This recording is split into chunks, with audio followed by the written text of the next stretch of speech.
Betrayal, my GF snapped. I don't owe you my plans, you're not my father. A stranger cut in, man, let it go. I did. She noticed when I didn't come home, too. It's wild to think that the moment my entire world shifted, the one that ended a 3-year relationship, happened in absolute silence. No shouting matches, no dramatic exits, just a single, dismissive sentence that made me realize I was utterly done fighting for someone who clearly didn't want to be fought for. The air in our once cozy kitchen that night felt thick and heavy, suffocating.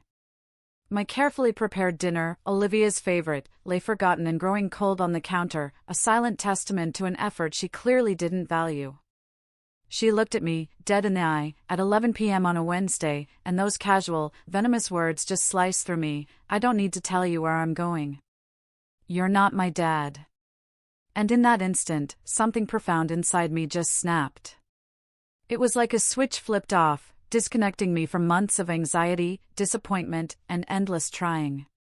I just stared back at her, grabbed my keys from the hook by the door, and the only thing that felt true, the only thing that made any sense in that moment of absolute clarity, was, you're right. I'm not. Then, I walked out. For the first time in 3 years, I didn't care where she was going, didn't wonder, didn't chase. That was the night I stopped being Olivia's safety net, stopped being her emotional doormat. And honestly, it took her 4 whole days to even notice I wasn't coming home either.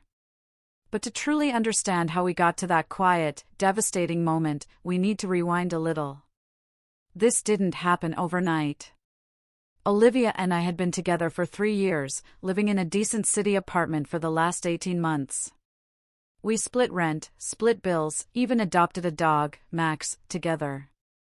We were doing the whole domestic thing, the kind of comfortable, predictable life everyone says means you're serious. I work in tech, she's in marketing. For a long time, everything just felt normal. Stable. We had our routines, our inside jokes, our favorite spots, that kind of comfortable silence where you don't even need to speak. But somewhere around month 6 of living together, things started to subtly shift. Like a slow, creeping tide, changes I couldn't quite name at first. She started coming home later, always with explanations that, on the surface, made perfect sense. But when you added them all up, they just felt off. Work events running until midnight, happy hours that morphed into late dinners, team-building activities that somehow never resulted in photos or even a good story. I'm not naturally suspicious. I trusted her completely. So, I convinced myself she was just in a busy season at work, needing more space to decompress. The changes were so gradual, I kept making excuses, not just for her, but for us. She stopped responding to my texts during the day. When I'd gently bring it up, she'd say her phone was in meetings, or she was totally slammed with deadlines. She'd get home, barely acknowledge me, and go straight to her phone, laughing at messages she never shared, staying up late scrolling while I went to bed alone. Our shared weekends became her weekends out. Always something vague about meeting college friends or coworkers for brunch that somehow stretched into dinner. I started noticing she'd put more effort into her appearance on a random Tuesday night than she did for our actual plans. New outfits I'd never seen. Perfume that definitely wasn't there that morning. Her hair styled perfectly for what she'd call casual after-work drinks. Every time I tried to make plans, she'd be non-committal, might have something, not sure yet. Then the night would come, and I'd get a text at 8 p.m., out, home late. I kept telling myself this was just adulting, that people need independence, that I was being clingy or insecure for even noticing these things. The breaking point, the real catalyst, came on a Thursday night. I decided to do something nice. I left work early, hit the grocery store, bought everything for her favorite pasta dish, picked up a good bottle of wine, and set the table with actual candles, just like we used to when we first moved in.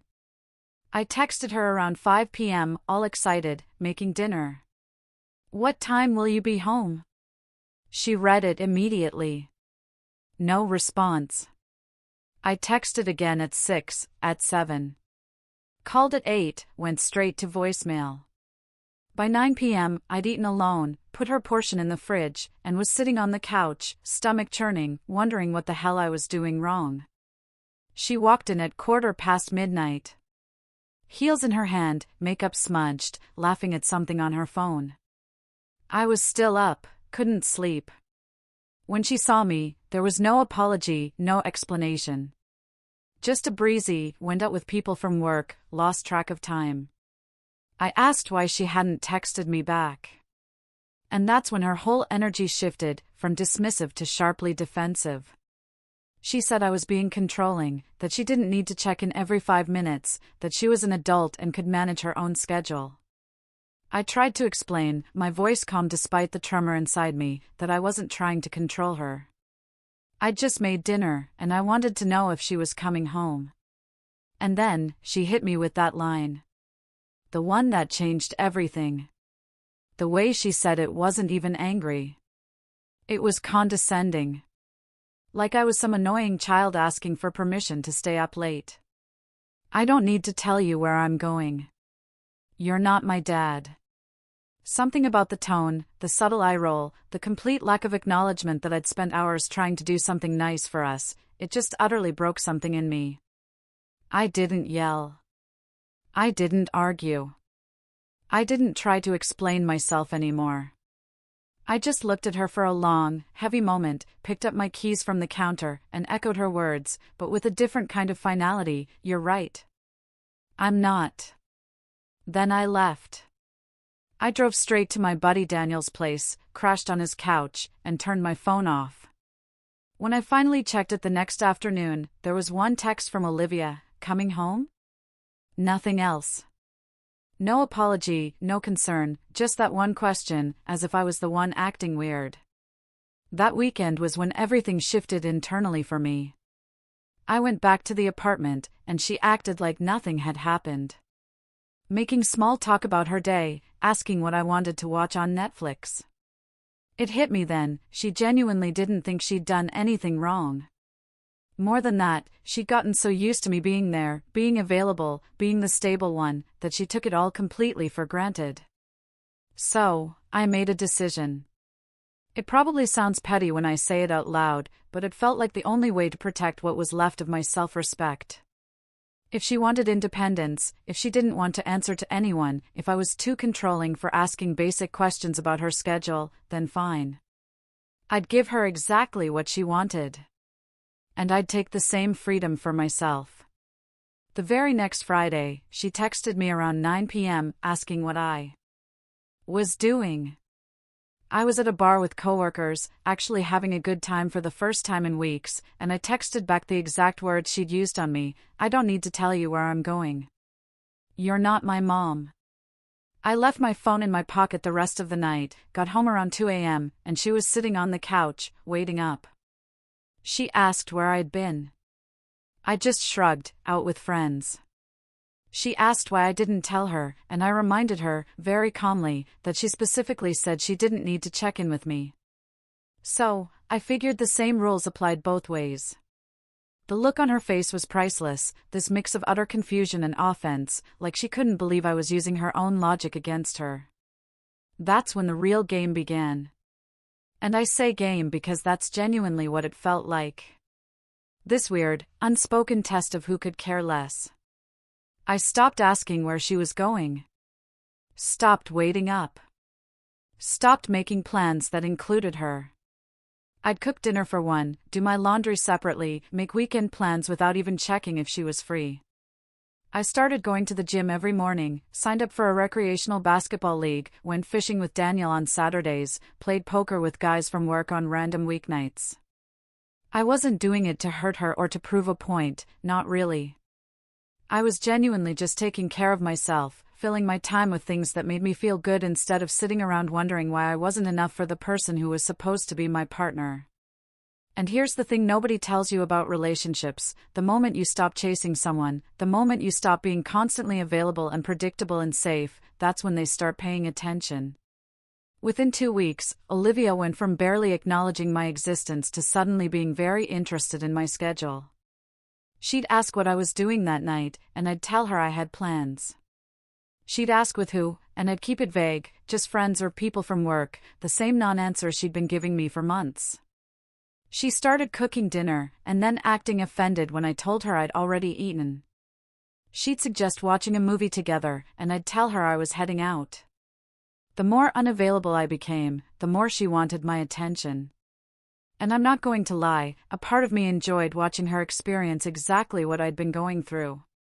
The real turning point came about 3 weeks into this new dynamic. She decided to throw a party at our apartment. Invited a bunch of people I'd never met. Didn't ask me if it was okay. Just announced it the day before, like I was a roommate and not her boyfriend. I came home from work that Friday to find our living room packed with strangers, music blasting, people I didn't know drinking our alcohol and sitting on our furniture. Our dog, Max, was going crazy, barking and clearly stressed. And when I couldn't find Olivia to ask her to at least put him in the bedroom away from the chaos, I found her in the kitchen, laughing with some guy I'd never seen before, his hand on her lower back, her completely comfortable with it. I picked up Max, put him in our bedroom with water and his favorite toy, grabbed my gym bag, and walked out without saying a word to anyone. I texted Daniel, crashed at his place again. And something fundamental shifted in me that night. I wasn't angry anymore. I wasn't hurt. I wasn't even disappointed. I just genuinely stopped caring about what she did or who she did it with. And that's when I knew it was really over, even if neither of us had said it out loud yet. The Monday after the party, I moved into what I can only describe as complete emotional detachment mode. I wasn't playing games anymore. Wasn't trying to teach her a lesson or make her jealous. I just genuinely started living like a single guy who happened to share an apartment with a roommate. I stopped cooking for two entirely. Started meal prepping on Sundays just for myself, buying groceries that only I would eat.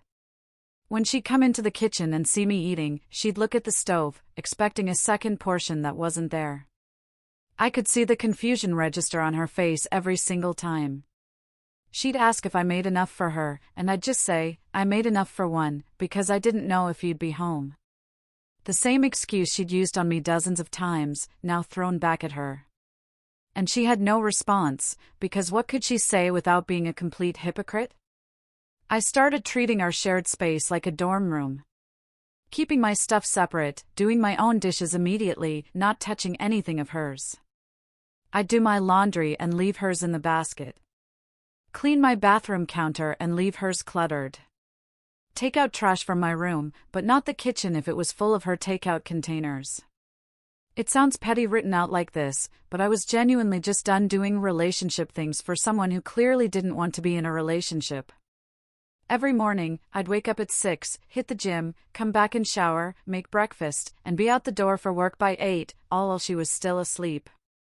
I'd come home, change, and head right back out to basketball practice or poker night or just the bar with Daniel and some guys from work. Some nights I wouldn't get home until midnight or later, and I'd walk in to find her sitting on the couch, TV on, but clearly not watching it, just waiting. The shift in her behavior was almost funny, if it wasn't so utterly frustrating. Suddenly, she wanted to know everything about my schedule. Where was I going? Who was I with? When would I be back? What was I doing this weekend? Every question got the same treatment from me, either vague non-answers or straight-up silence. One night, she asked what my plans were for Saturday. I told her I was going fishing with Daniel. She asked where, and I just said, upstate somewhere. She asked what time I'd be back, and I shrugged and said, late. Depends on how the fish are biting. The look on her face was this mix of pure frustration and disbelief, like she couldn't comprehend that I wasn't giving her detailed itineraries anymore. She actually said the words that still make me chuckle when I think about them, "You're being really cold lately." I just looked at her and said what needed to be said, plainly, honestly, I'm not being cold. I'm just acting exactly like you've been acting for the past 6 months. She went quiet after that. Didn't have a comeback. Just stared at me like she was seeing me for the first time. The basketball league became my escape, twice a week, Tuesday and Thursday nights. And I started actually enjoying myself again. There was this woman named Andrea who played on one of the other teams. Really cool, funny, into the same music I liked. We'd grab food after games, sometimes with a larger group. It was completely platonic, just friends hanging out.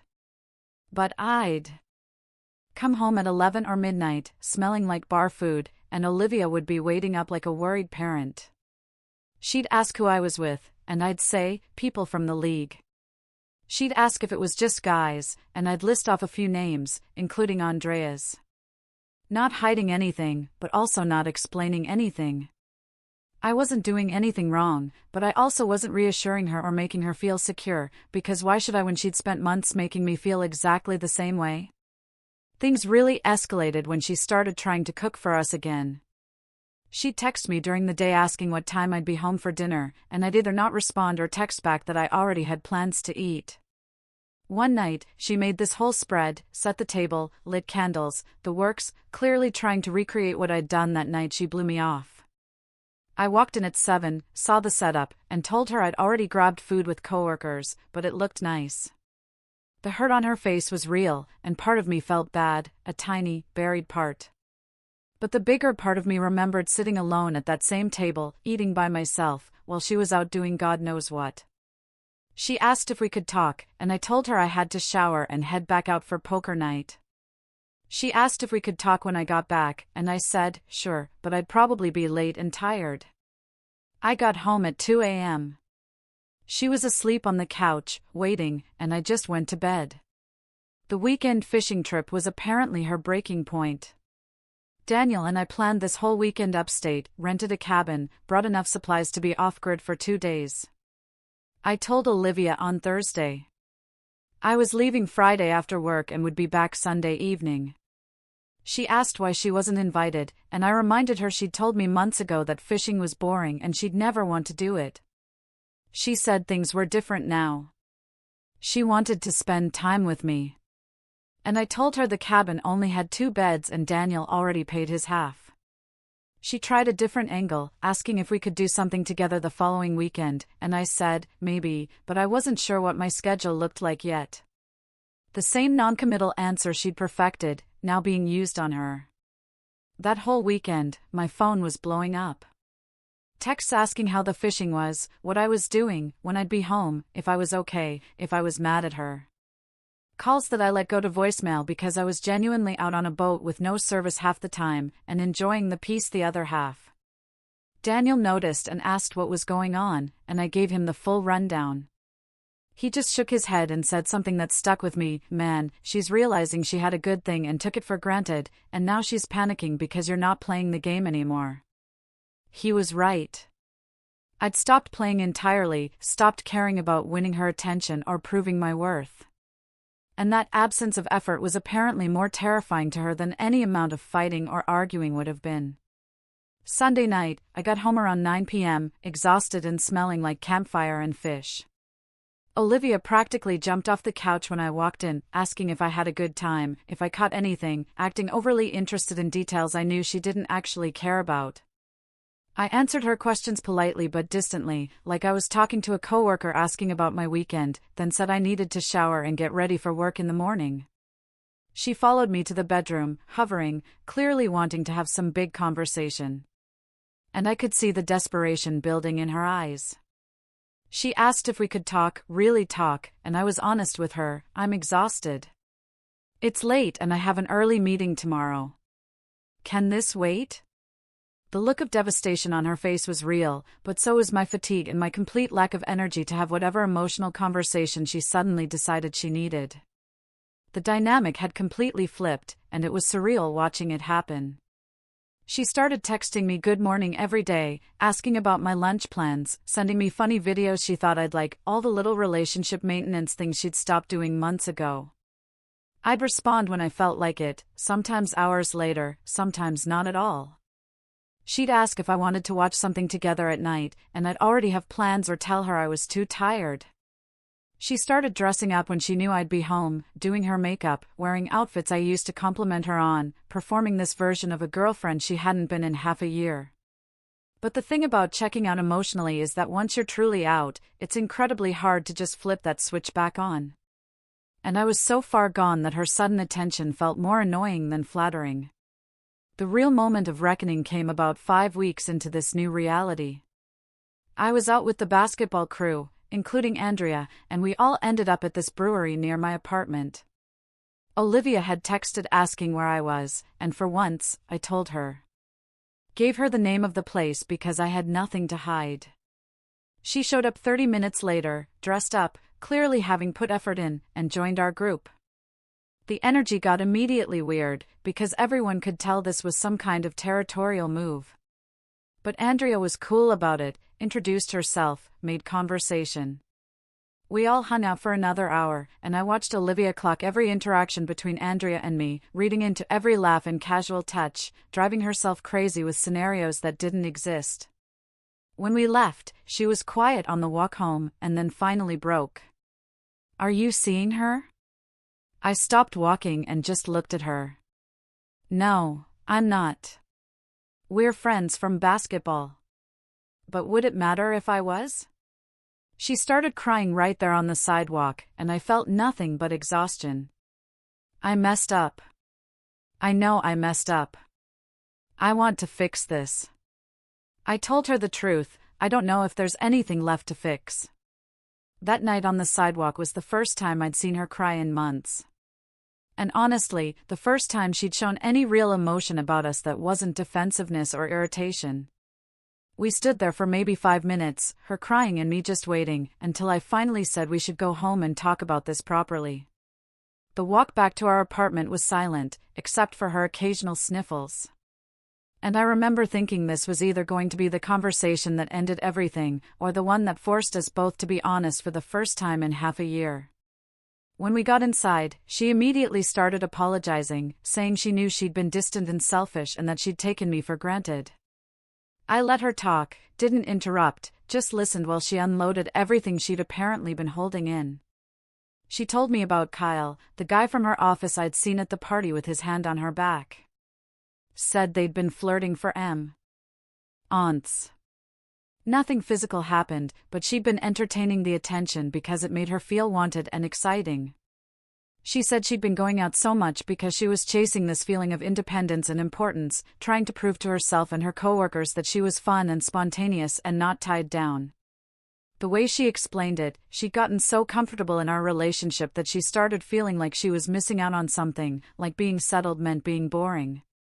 So, she pushed away from me, created distance, convinced herself that needing space from me meant she was being a strong, independent woman instead of just being a bad partner. Hearing her say it out loud, explaining her twisted logic, made me realize how immature the whole thing was. But at least she was finally being honest. I asked her directly if she'd been physical with Kyle or anyone else, and she swore she hadn't. Said it never went past flirting and attention-seeking. I wanted to believe her, and looking at her face, the genuine shame there, I think I did. But I also told her what she needed to hear, what had been building in me for weeks. I don't want a roommate who happens to be physically attracted to me. I want a partner who actually wants to be in my life. She nodded, crying harder, saying she understood. I kept going, because this needed to be said.